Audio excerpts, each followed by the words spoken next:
So we've been covering the fight principles. If you've been here, then you've experienced 3 of them. I'm just going to review them real quickly for us right now. The first principle, F, is figure it out. And these are printed on your note sheet too, so you can refer to them there. The F principle, figure it out, basically comes down to this. Before I get into any kind of conflict, I need to actually do some work of trying to figure out what's causing the conflict. What's the stuff behind the conflict? Quite often, we get into conflict, and before we know it, we're fighting about the fight. I'm fighting with you about the way you talked to me yesterday when we were fighting about this issue yesterday. And then tomorrow, you're going to fight with me about the way I talked to you today, about the way you talked to me the day before. And we end up fighting about the fight, but we need to get back to the original cause. And just takes a little bit of time to think through those issues. What it does for you is it helps to separate yourself from the fight that's been happening recently so you can get back to maybe understanding some real issues. And the second thing is the I letter. The I letter was inspect yourself. So after you figure out what the conflict is about, then you need to do some inspecting of yourself. What's my role in this? What have I said? What have I done that has been unhelpful, wrong, or hurtful? And you need to just kind of come to terms with that kind of stuff. But inspect yourself was also about trying to inspect the emotional reality inside of me. What are the stories I'm telling myself that make me feel the way I feel about you and about the person you're in conflict with? What are those stories that are building up the emotions in me? And maybe we can reframe some of those stories and give each other the benefit of the doubt before we actually get to that place of having the conversation. And then last week, we talked about the first time that you actually come to the other person and try to communicate with them about this issue. We learned that many of us have different responses when it comes to conflict. Sometimes my response is silence. Sometimes my response is violence. Those are the 2 main things. Silence is the response that says, I'm going to keep some of me away from you.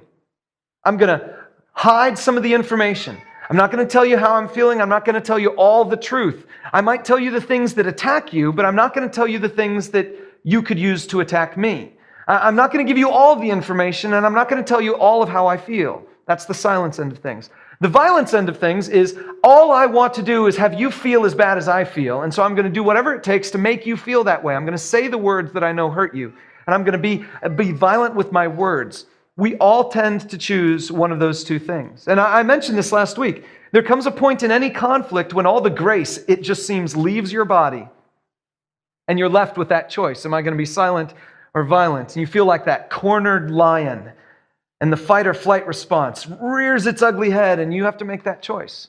And last week, the G principle was to graciously get it all out based on the fact that God is giving you the power. We learned that God can give me the power and the strength to be calm and peaceful in any and every situation, even if you and I are in conflict with each other.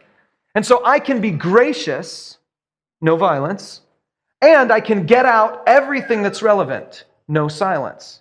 So anything that has to do with now, this, and us, I'm going to put out on the table. Because ultimately we know that unless we get it all out on the table, we can't really come to any true resolution. If you're hiding something from me, that part never gets resolved. If I'm hiding something from you, that part never gets resolved. And if either of us resort to violence, then we just feel pain, and we don't want to deal with it in the future. Okay, so last week we talked about you, the G principle. You need to graciously get it all out to the other person and try in some way to get out from them everything they need to say. But what do you do if you've tried that and they respond to you with silence or violence? What do you do? I promised you last week we'd talk about it this week, and so that's what we're going to do. We're talking about it this week. I'll tell you what my natural tendencies are. Maybe you can relate to me, maybe you can't.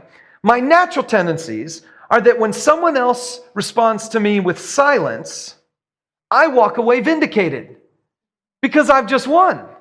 They don't want to fight anymore. They've given up by default, by forfeit. I win. And that's the way I feel about it. So, I'm in a conflict with someone. If they go to silence, they walk away, they don't want to talk to me anymore, I just been like, man, I did it. Got it. I'm there, man. So I feel this kind of vindication because, I feel like if you don't care enough to keep arguing with me, then maybe my idea is better, or whatever the case. So my natural tendency is that if someone goes to silence, I feel vindicated. Now, if the other person goes to violence, they say the words, they curse at me, they be aggressive with their body posture, they step up forward, they're looking at me, their voice raises, they're showing me that kind of violent tendency, you know what I do? I go away feeling vindicated because they just demonstrated that they're out of control. They just demonstrated to me they're not being rational anymore. I don't have to give any credence to their thought, their opinion, or whatever because they've just crossed the line, and I feel vindicated. And you know what I do? My natural tendency when someone is like in between those two, like it's not real silence, they're just kind of lying to me a little bit. And it's not real violence, they're just kind of, bringing up stuff from my past to kind of throw back at me, but they're not really cursing, they're not being aggressive or anything like that. You know what I do in that situation? My natural tendency is to push until they pick one of the other two options. Until they pick silence or they pick violence, because that's where I feel like I've won. But you know what? My natural tendencies have never gotten me any resolution. Now, I don't know about you. Maybe your natural tendencies are a little bit better than my natural tendencies. Maybe you've found oftentimes that you can resolve conflict just by being yourself. But if I'm just natural who I think I am and just responding to situations, I end up making it worse.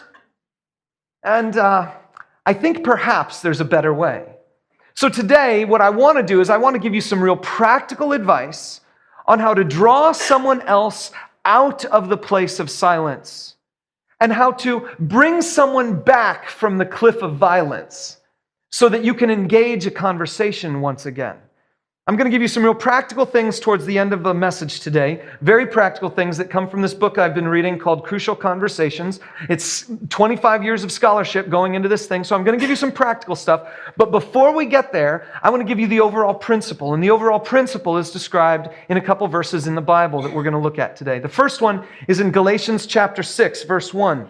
It's on your note sheet. It's also on the screen there. It says this: "Brothers and sisters, if someone is caught in a sin, you who live by the Spirit should restore that person gently. But watch yourselves, or you may also be tempted." Now see, Paul is reiterating here in his letter to the Galatians, he's reiterating the conflict resolution principles we've already looked at. Okay, so number one, it was figure it out. He says, if someone is caught in a sin. If someone is not caught in a sin, then your efforts to restore them are going to come across like judgmentalism. They didn't actually do anything wrong, but you're coming at them as if they've done something wrong. And so now you're trying to correct them, tell them they're wrong, and they're going to respond to you in kind. I'm not wrong. You're wrong for coming at me this way. So Paul says, first of all, if they're caught in the sin, then we use the verb restore. Now, we're going to apply some of these principles to us, even in situations where where there's not an issue of sin.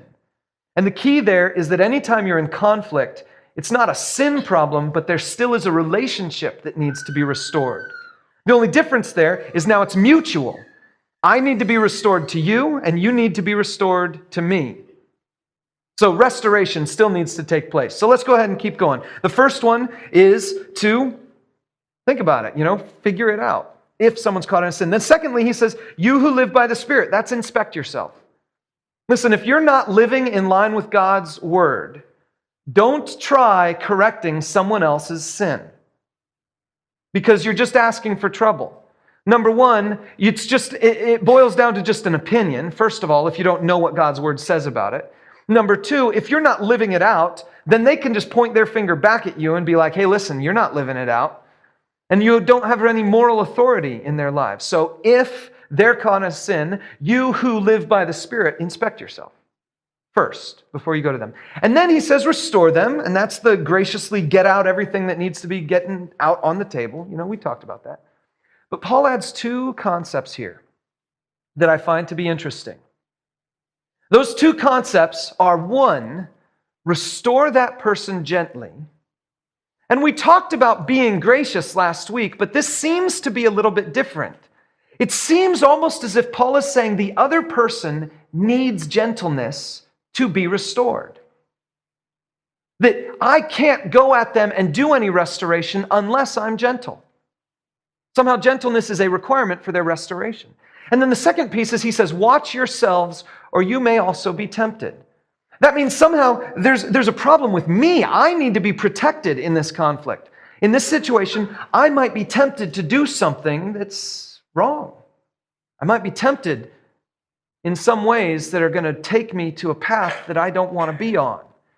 Now, on the surface level, Paul is saying they've got a sin, and if you get too close to them, you might be drawn into that same sin. That's on the surface. But underneath the surface, there's this idea that I need to be gentle with them, and I need to be a little bit protective of myself.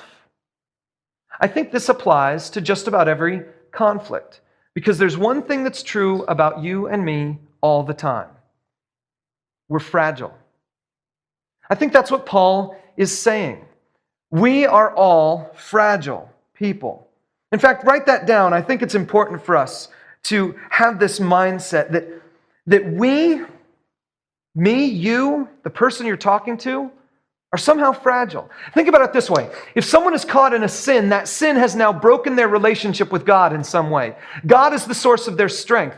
If their relationship with God is now broken in some way, then their source of strength is gone, and all that's left is increasing weakness. And if there's increasing weakness, then their fragility goes up. And if their fragility goes up, that means if I approach them too strongly, they might break. I need a volunteer. We're going to do this morning a lesson in fragility. So who wants to volunteer here? Can I have someone? Maybe you want to come on up? Yeah, come on, Amanda. Okay, can you wield this thing? Now, I did not talk to my wife about this, but I do not believe these are her favorite glasses. So here, go ahead, come on up. Come on up here. Okay. We're going to have a little lesson in fragility today, okay? Now, my family has 4 of these. These are our root beer float glasses. And after this morning service and after this service, I think we might just sell the other 2. But so these are, I'll say, they're my favorite glasses. And so this whole fragility thing, I think, might be a good illustration. I'm already feeling a little tense. My adrenaline's going up a little bit, and I'm a little bit worried. But it's real glass. I mean, this isn't just plastic or something. And that is my framing hammer, Amanda, because, I do a lot of carpentry. It's a good, firm hammer, okay? Now, you're not wearing any safety glasses, so you might want to reach out. I'm not wearing any glasses either, so just right there. Can you just